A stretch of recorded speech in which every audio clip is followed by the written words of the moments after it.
Smart 24, driving business.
So we are going by this topic. Awesome. Ladies and gentlemen, welcome once again. My name is Brian Kambaho and I'll be your host today. Once again, welcome to the Fat Talks, and that is Fidelis, organized by Fidelis Leadership Institute, and we're live at Smart 24. And those that are joining us on TV, on YouTube, you're very welcome. In the TV, in the room, I have none other than a very famous lady some of you know, and some of you have been privileged to be under her leadership, her mentorship. We famously call her Auntie Beat, but her full names are Beat Sangwa. And Beat is a visionary leader, she's a strategy architect, she's a specialist in stakeholder engagements, she's a coach. Shows a lot of strategic leadership. She's currently engaged as part of a team of advisors of Organization of Africa First Ladies, OAFLA, at the African Union, based in Addis Ababa, Ethiopia, as one of the founder members, where she's involved in lobbying for the permanent incorporation of this agenda into AU agenda. Her technical advisor role is cascaded to country level, where she heads the Uganda chapter office as executive director. She spearheaded the establishment of the Uganda office and development of its statutory instruments. She is also for strategizing the acclaimed Ugandan success story of the elimination of transmission of HIV and AIDS 2012-2015. She's currently a presidential advisor on education, overseeing the Global Fund Project 2020. Previously, she worked for the Bank of Uganda as an agricultural economist and gender analyst in the Agricultural Policy Department. She contributed to Gender Situation. She's a former and first president of the Transformation, where I was privileged to be her student. She is a former facilitator for the Women's Mentorship Program and the Gender Mainstreaming Directorate at Makerere University. She also serves as a board member of Global Leadership Summit. She has also founded her own consulting firm called Touch Consult, a human capital development firm where she works as the lead consultant in association with associate consultants. Training. She's a certified John Maxwell trainer. She has authored 2 books and she'll be telling us about those books. She's multi-talented, she's a creative thinker, she's a problem solver, effective communicator. She's skilled at networking, building networks. She's a holder of 2 masters. Oh yes, in organizational leadership and development, and as well as bachelor's in agricultural economics. Auntie Beat has a family. She has 6 children and several grandchildren. Please welcome with me, Auntie Beat. You're welcome. Thank you, Brian. I know it's quite a profile, and I have left out so many things. I could have gone on and on and on. It's a pleasure to have you here today. It's a pleasure for me to be here. Thank you for having me. One of the profound memories I have of you is when I was your student at the INT, the Institute for National Transformation. Mm-hmm. And while there, you inspired young me in, I think, 2018 to be the change that the country needs, to focus on leadership. And it's encouraging that today we get to talk about leadership. Have you always been a leadership trainer? No, of course, no. I have not been, but let me start by saying I'm proud of you, Brian. Thank you. Seeing where you've come from and where you are, I can only see the sky being a pathway, not even a limit. So congratulations on your growth. Thank you. I'm excited to be here. I'm glad to be discussing matters of leadership because I'm very passionate. It's something that I discovered along the way. Like all of us, when you're growing up in a typical family, they don't know how to nurture you into your purpose from childhood. So I went through monkey waters, not knowing who I am, what I'm supposed to be doing. And then along the way, maybe around my 5th year, is when I started asking myself, who am I really? Who am I? What am I designed to do? Why am I here on earth? And so along the way, I found out that one of the things I'm designed to do is to inspire the leader in every person, because I believe there's a leader in every person. Wow. So that's how it started. I wasn't like that. Powerful. From birth, yes. So you like to inspire, but before we get into how you inspire the young leaders and how you inspired me particularly, I wanted the people who are watching us and who are listening to know, who is Auntie Beat?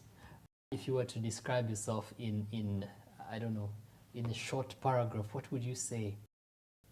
Who is Auntie Beat? So I'm a female human being created in God's image. Hallelujah. Yes, carrying His likeness, honored to live a life of purpose, a life that makes a difference. My tagline is inspiring. So this is who I am really in a nutshell. Otherwise, I'm a public servant. I'm in the private sector. I'm a mother. I'm a businesswoman. I'm a grandmother. I'm also I'm in ministry in one way or another. So that is who I am. I put on many hats, but whatever I do has that line of inspiring greatness, inspiring the leader in everyone. Wow. I know you also say you are, well, your profile says you're a grandmother. How many grandchildren are there? Me inclusive. You inclusive? Hundreds. There are many, but right now there are 3 and a few on the way. Wow. A few more on the way, yes. Well, I also have 2 little ones, so I guess you now have great grandchildren. Okay, so that makes them 5. Yeah. Pleasure to have you here, Auntie Beat. And today's topic, well, if you're joining us for the first time at FAT Talks, FAT is Faithful, Available, and Teachable. And it's an acronym from Fidelis Leadership Institute. Every Thursday, we're here to bring you mentors, to bring you coaches, to bring you people that are out there making a change in this country, all across the world. And last week, we had an exciting topic. Today, we also have another topic on leadership. And I'll talk briefly about the topic. The topic, as you might have desires is diversity, equity, and inclusion, the hallmark of future leadership. Now, we'll be focusing more on what this means in the leadership sense, and I'll allow Auntie Beat, when you hear these words, what comes to mind? Could you demystify it for us in a shorter time, and then later we'll focus more on the work-life balance and how you have been able to make it in the leadership circle? The DEI? Yes, please. Okay, DEI stands for diversity, it stands for equity and inclusion.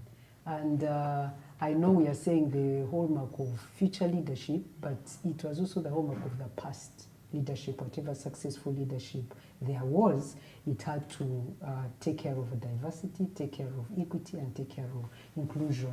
Because what does diversity mean? Diversity really in one word means variety, allowing for variety. So it is allowing people from different backgrounds coming and taking part, belonging to a group and participating in whatever institution there is, so that they come with their uniqueness and they are able to contribute from different perspectives.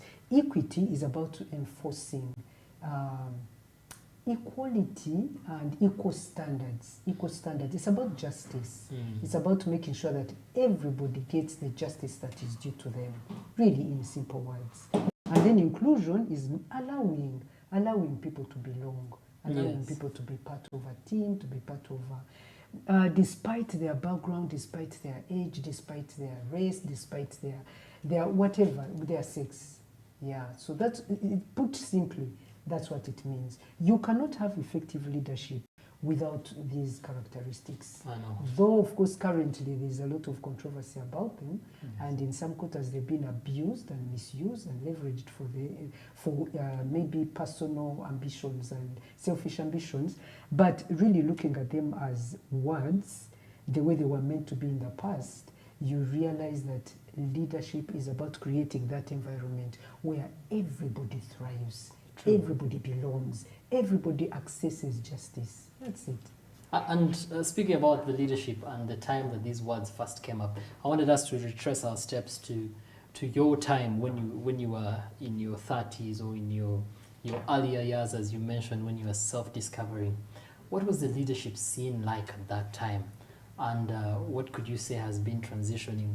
And now as we project into the future of leadership, what would you say the situation was at the time? How has it evolved over time? So during and my if you could share time, some personal examples, we'd really appreciate that. During my time, growing up and going through school and then beginning to work, I remember leadership was equated with being a boss, being big, being somebody who commanded and things were done, and somebody who was unopposed, and somebody who did what they wanted, they appointed who they wanted, they favored who they wanted. There were few good leaders, but they looked like they were the minorities. Most of the leaders had big offices. I remember like in our school, if you were prefect, even of just a dormitory, we would fear because you did what you wanted. You'd come and ask for people's grub, and they would give it to you, and then the head teacher. And sometimes they had different dressing for prefects. Exactly, different uniforms, and they carry,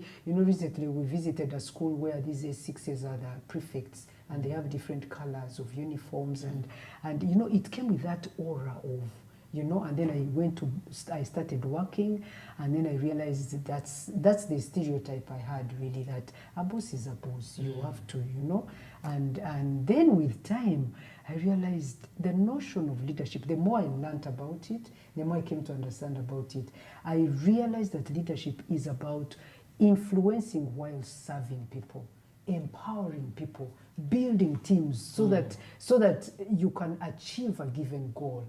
And so my perspective started changing, and I learned that a leader should not be feared, a leader should not be, respected, but not revered as if he is God. And, I realized that a leader is there to serve me. A leader is there to create an environment where I can thrive and blossom. So that's how the meaning has really evolved. And then, of course, that kind of leadership where you're a boss, it's synonymous with nepotism, synonymous with greed, synonymous with, and that's why I think this DEI started coming on board, so that society can make sure that if you're in leadership, you're taking care of everybody, whether they are disabled, whether they are in whatever form they are. Every human being has a right to have space, to explore who they are, and to contribute to the betterment of society. I can imagine. Yes. Well, I agree with you. When I hear the word leader, or back in the school days, the prefects when they would walk, or the senior sixes when they would walk in, I was privileged to go to St. Mary's College, Kisubi, and there a higher class is a higher class. Exactly. It's non-negotiable. Yeah. When we walk in, you have to give way. Now, out here in the world, leadership, people are looking to you for service. And I'm learning through these words that I now need to be mindful of those that are under my charge. Yes. Am I, for yes. example, involving some youthful people in the planning? Exactly. In my law training at the university, I had a focus on persons with disability, and there was a campaign on checking all the buildings across the city, the major government buildings, the hospitals, the major public spaces. Do they have ramps where people with seats or wheelchairs, can they access it? But I imagine that has changed over time for you, especially now that you are even at the African Union. And I wanted to know, what is your opinion of leadership at that level? Then we'll come back to Uganda and what the leadership is, or what the future of the leadership looks like. You know, it gets trickier and trickier the higher you go, because at the regional level, even at the UN level, because we also operate at the UN, we participate at the UN level, you're taking on a bigger challenge, because you're taking on higher levels and more populations of different backgrounds. You know, the diversity is bigger. It's bigger, and so you need to have a big mind. You need to have a big heart. You need to think big. You really need to make sure that you're inclusive in a sense that no one is left behind. You mentioned young people, and I remember participating in a program where the tagline was "Nothing for us without us." By these young people, and that is an example of DEI, because the young people are saying, why are you discussing matters that affect us without us? You need to hear from us, because we know better what we go through, we know better what we face, we know better what could work for us. So don't leave us out. Gone are the days where you said children are just seen not heard. So things have changed. When we say children are also to be heard, older people are yet to be heard, blind people are to be heard, that is inclusion. Yes. And that is diversity. And let me tell you, it's amazing what happens when a leader involves everybody in terms of the ideas that you allow and you access. It's amazing the wisdom that comes, the variety, the perspectives that are diverse. So it enriches the whole leadership experience, because you're working with different perspectives, wide perspectives. So that when you begin to do strategic planning, when you begin to do schedules, when you begin to do budgets, you're taking into consideration every single person. So that is service at its best. I know, and I like how wide you have broadened the spectrum for us to say we include everybody. And I wonder if I look all across the leaders in our time, or even the leaders in the last 60 years all across Africa. I remember studying the book, The State of Africa, at the Institute for National Transformation.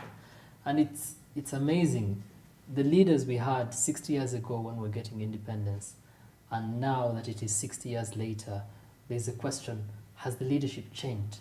Have the people been reached unto? Have the needs changed? Are the leaders more inclusive, or are they more wider spectrum? Are they planning for the whole country, or they're focused on the capital city, on the cities where the money seems to be? What's your experience of leadership at that level? How realistic is it to plan for everyone? Or what could be the challenge that comes with having that mindset? Because you said very key words, and I really like them. You said the leader of today is required to have a big mind and a big heart.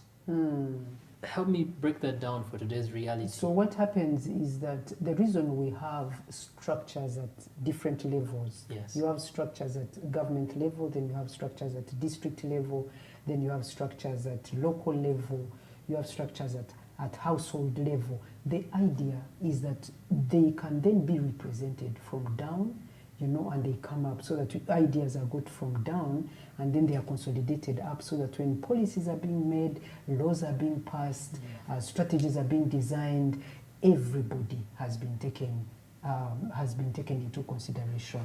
Now, if you want to question about the effectiveness of that or how that is happening practically, you can question that. You can question that, and maybe we need research to see, but that is the point of leadership. That's the point of leadership, and that's the point of involving everybody at every level. Wow. Yeah.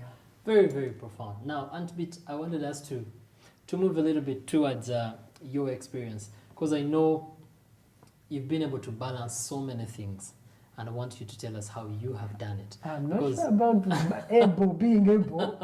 It's such a challenge. Perhaps that is why we're here. I want to hear from you. Because the first time I interacted with you, I actually came into your home and was invited by one of your children in a fellowship setting. And then I came and found all these young people, and then you gel so well with them, like they're your age mates. And yet... up to today, by the way, up to today. Are fit to be your up to today, I just enjoy being among young So how people. do you do it? I don't know. It comes with the giftings. It comes with the purpose, somebody's purpose. Because if you're called to young people, you had better do it. And the way that one happened, it started the dialogue program. Yes. Was that one of my daughters was having a birthday, and her friends came, young adults, and then in the process of enjoying the birthday, celebrating the birthday, they started complaining about parents, about my age. They're like, "What's wrong with you, baby boomers?" And my antennas went up like, "What do you mean? We gave birth to you. How dare you?" So they started telling me how we talk at them, yes, and yet we know nothing about their lives. So I said, long story, I said, you know what? I want to be a student of young people. I want to learn what is that you want us to know. So if that's what it will take for us to have influence, because leadership is influence. John Maxwell tells us, nothing more, nothing less. So if the only way I can influence you is if I'm accepted in your space. So I might come and I think I'm having influence when I'm not having influence, when I'm not being effective. So for me, because I've always wanted to be an effective leader, I said, I will sit down on the mat with you guys, I will listen. I was blown away at the things these young people told me about their life today, about their environment they are growing in, about the whole globalization thing that I didn't know about. And then I said, no wonder, there's a disconnect. Give us an example of these discoveries of yours, of the disconnect. For example, when children tell you that they can multitask, when I'm putting on my music and I'm reading, for me that's my learning style. I'm effective when I'm listening to music. So when a parent comes and says, no earphones, no music when you're doing your homework, then they're like, I'm not going to be as effective. So now, because for us, we didn't grow up like that. We didn't have those luxuries. There were no earphones. No, there were no earphones. When they tell you that they have a friend's birthday and it's at 10 p.m. And we're like, why are you having parties at night?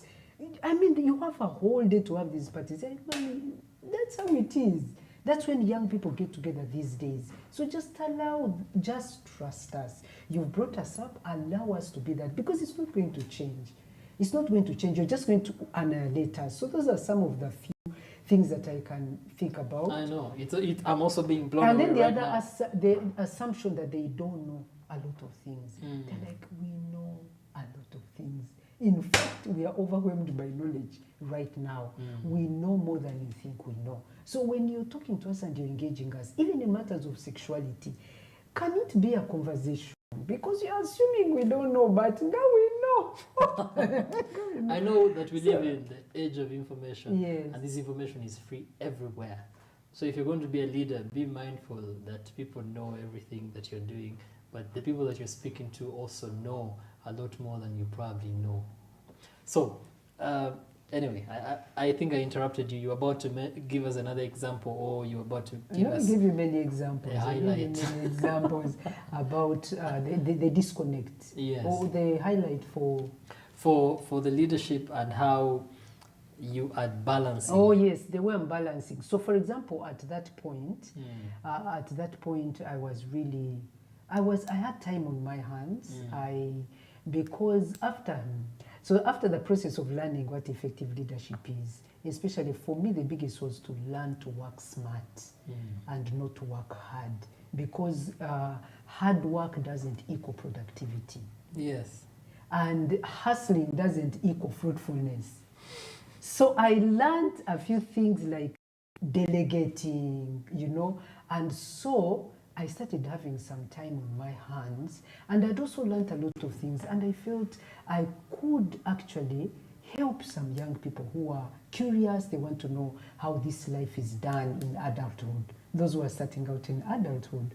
So that was an opportunity for me to come in. So I'm giving you an example of balancing. So I said every 2 weeks, every Sunday, every other week, evening, you come here, young people. We started a program, Intergenerational Conversations and Interconversational Dialogue. So I will bring my age mates, bring your age mates, come here, let's have genuine conversation about life based on biblical principles. Anything in life, any question you have, and it's going to be two-way. No one is going to come here and lecture. You have enough lecturers, you have enough pastors, you have enough parents. For us, we shall come and we shall walk alongside you. So that was one of the things that I got involved in. And even now, I am, but from a different perspective. Since COVID, of course, everything changed. Everything. Yes, but up to now, I'm still involved with young people in that kind of way. Now, before that, can I give you a journey of how I learned this balance? Please. So like I told you, I grew up, typical stereotype. We go through school, you get married, you start work. So I got, my first job was Bank of Uganda. I was 25, and so I started work, I started family. And I went through a lot of confusion because of the workload, the babies, the maids that are leaving home, the husband working out of town. There was a lot of stress. So I went through that, and then I started hearing voices, but why are you working? And then in my prayer time, I started asking God. And then God started showing me how I need to think about my life. Who are you? Why are you here? Where are you going? And how will you get there? 4 fundamental questions of life. That's where my life began to change. And that's how my journey to learn balancing started. So I started this journey. The number one question was, who am I? Because who am I and why am I here? So I realized that I was working in Bank of Uganda because of the stereotype that when you finish school, you have to work. You are corporate. You are educated. And so the questions of why again? Why do you have to work? And then I realized that my priorities were upside down. And so, long story short, I realized I'm not a banker. I'm not cut out to be a banker. I was just there because that's the job I got. And so I started saying, God, so who am I? Then he started showing me my passions, my calling. I'm calling you to work with people. Most of the work in the bank was behind the screens, and I was bored, And so I started discovering myself. So discovering myself meant what? It meant for me doing a strategic plan of my life. Yes. My life. So this is BEAT. I'm created here to make a difference. Where do I make a difference? It depends on how I'm gifted.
life. So I said, God, now, okay, so the season is over. What next? Then he said, what do you want? Then I said, I've discovered I'm good with leadership.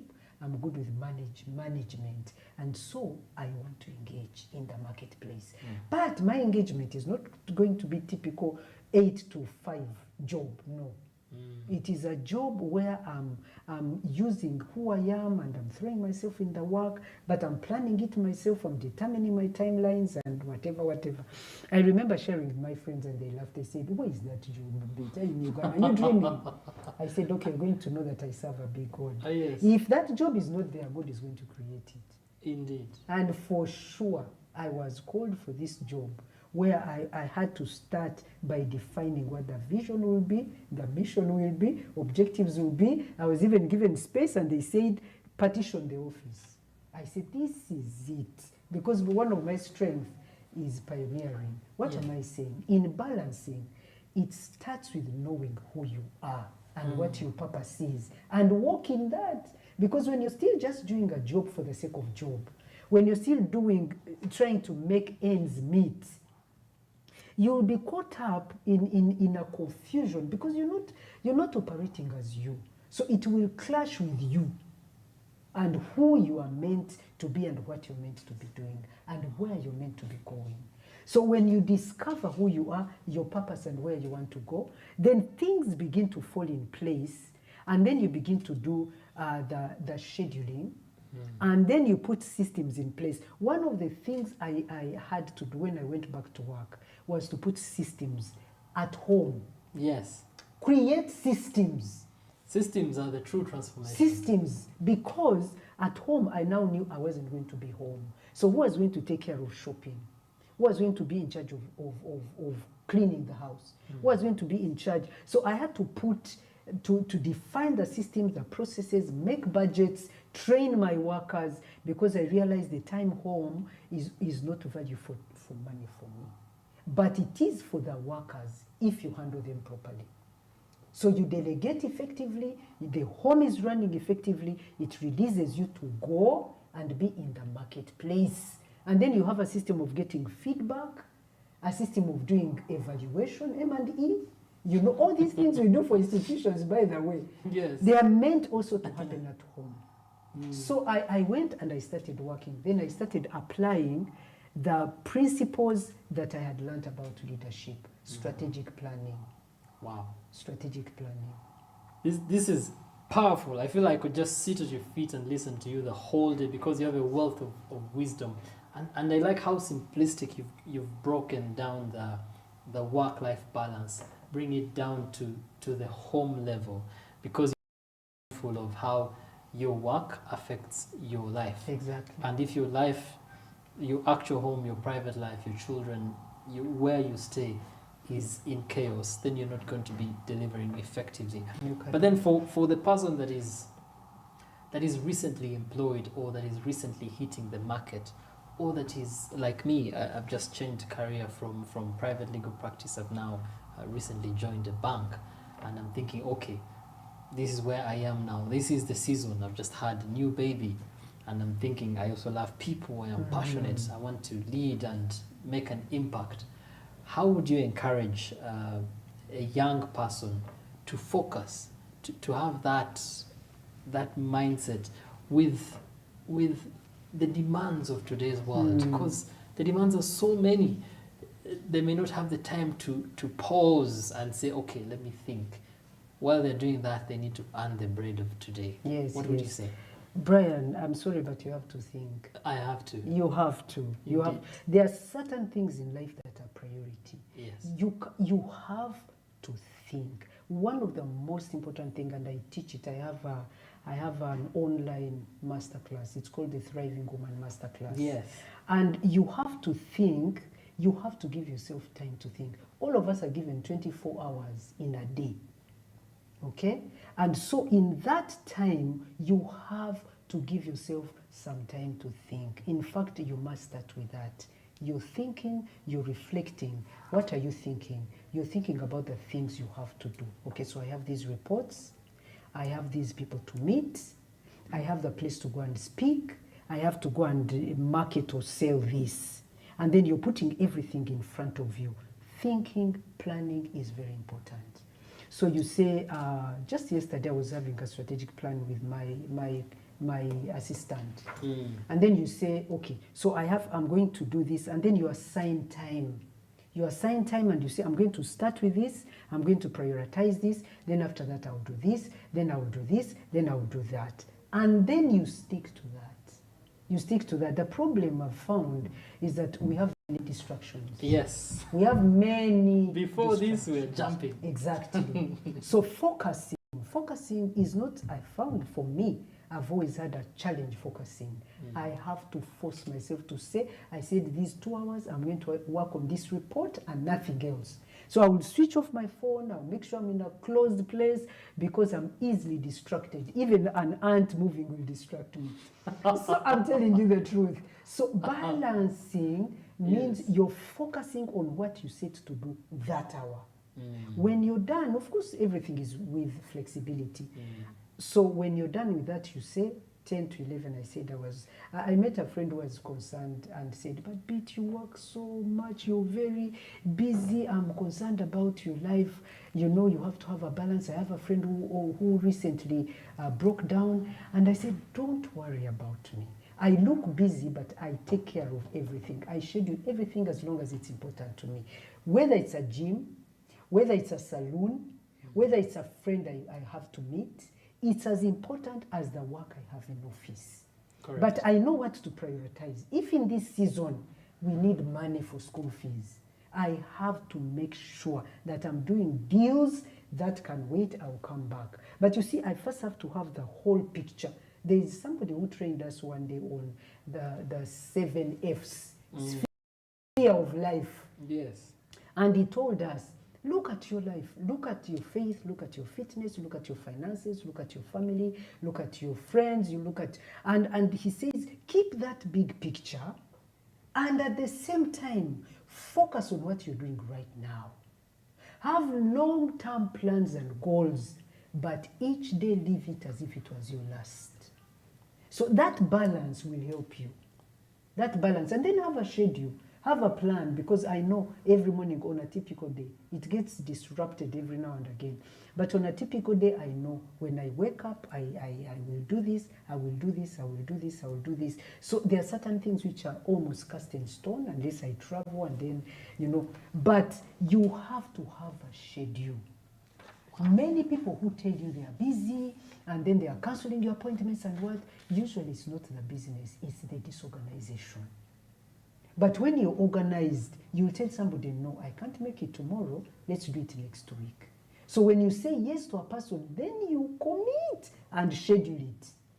You put it in the calendar and put a reminder. Put it in the calendar. Yes. Put it in the calendar. Even your rest time, put it in the calendar. Put it in your daily, yes. Yes, Brian. By the way, there's no shortcut. Eh? No. There's no shortcut, because if you want to get a balance, and I'm not saying it will be perfect, I'm not saying it will always be there. There are going to be disruptions. You will plan your things and then your uncle dies. You have to go for burial. You have no choice. You have no choice. Yes. So some of those interruptions, you also have to cater for them. In your mind, you're like, okay, so this report can wait till tomorrow. But you had planned for it. And then you have to juggle around. And then you think about everything about your life, whether it's gym, whether it is your naps, if you nap, whether it is sleeping early, whether it is social networks, everything, Brian, because Yes. you're talking about making ends meet. Do you know that networking is an enabler for you to make ends meet? So there are certain things you cannot ignore. Your social networks are very important. At the same time, your boss is important. So you have to think that way. You have to think in a balanced way. Wow. Yeah. Well, you will all agree with me that we're dealing with a phenomenal woman, one that has not only defied the odds as a baby boomer, and for those that do not know, baby boomers are people that were born between 1940 and 1964, around there.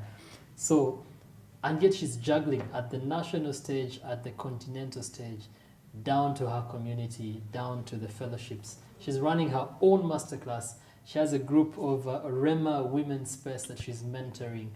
and you're wondering how I does she also do. have a school now. And she also runs a school, as you can hear. She was also my lecturer. So you wonder, how is a person able to coordinate all these things? And the reason she is who she is because she's as passionate about inspiring people, as passionate about making a change, as passionate about leadership. Now, I know our time is really running out and we are literally at the very end. But Auntie Beat, I want you to help us, maybe in a few words, and as we close, we'll be closing in the next 5 minutes.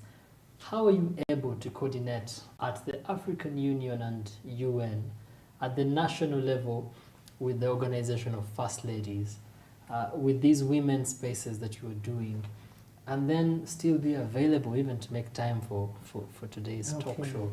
If anyone were to say they wanted to be like you, or they wanted to have impact and influence, because leadership is actual influence, how does a person navigate the journey to influence? Okay, there's no shortcut. I've already told you. Yes. You have to answer 4 fundamental questions. Who am I? Why am I here? Where am I going? How do I get there? Those, I call them core. They give you that core inner stamina to stand. The next one is to do your strategic plan, to know where you want to get, vision, mission. The other one is to build a team. To build a team, because you can't, as a leader, you have to have an effective team. Because then you will delegate. You delegate and you work. I don't do these things alone. So because I delegate, it gives me free time to be able to do what I ought to do. You delegate, you work with people, you have networks, you have partnerships, okay? And then of course you supervise, and you know, you get this feedback, and you work with, you have to keep knowing what is happening, give feedback, get feedback, and continue working like that. And of course pray. God also enables us to do these things. So if you ask me, it is the manpower that I have. Some are volunteers, some are employees, and then the strategic planning that goes into making sure that things are running. So if I'm running 4 organizations, then I know this team has to achieve this goal. This team has to achieve this goal. And then we have M&E, like I told you. How do we monitor that we are actually getting goals? So regular reports, systems, processes. Those are the things that will help you to have some time to yourself, to rest, to go for holiday, to come to these. And remember, this is part of my core. This kind of talking is part of my core. So I prioritize it. So you know things to prioritize and things to avoid time wasters is very, very, very important as well. Yeah. Powerful. So powerful. So I guess in a nutshell, it would be safe to say that the hallmark of future leadership, as our topic is on diversity, equity, and inclusion, is to diversify your team, include as many and as wide as possible, and to be fair, equal, and as available, make each thing a priority in its season, as she has ably guided us, trusting the Lord for the season. Don't neglect anything, plan for that season, and you'll be sure to succeed as a leader. Well, Auntie Beat, it's been a pleasure, it's been a privilege. If we wanted to get you, how can we get you? I know that sometimes you're active online and you're active in these master classes. Is there a master class coming up? Is there we are in the middle of a master class right now. Yes. It's the last one for this year. But yeah, we are online. We are on Instagram. We are on. I'm on all those social media platforms, and Yes. I'm also active on the WhatsApp status, and I'm on. We have internet. We have a website, and I have my phone number, which is known to most people, so Yes. you can get to me. Awesome. You can get to me. Brian. So friends, it's been a privilege. Please remember to be faithful, to be available, and to be teachable, and to trust that the Lord that has brought you here will surely see you to completion. From Auntie Beat and I, Brian Kambao, see you next Thursday. And from the Fidelis Leadership Institute and Smart24, thank you so much for organizing. To our viewers, we hope you enjoyed this. Please, please, please engage with questions, with answers, reach out, but most importantly, inspire someone to lead better and to be better. God bless you.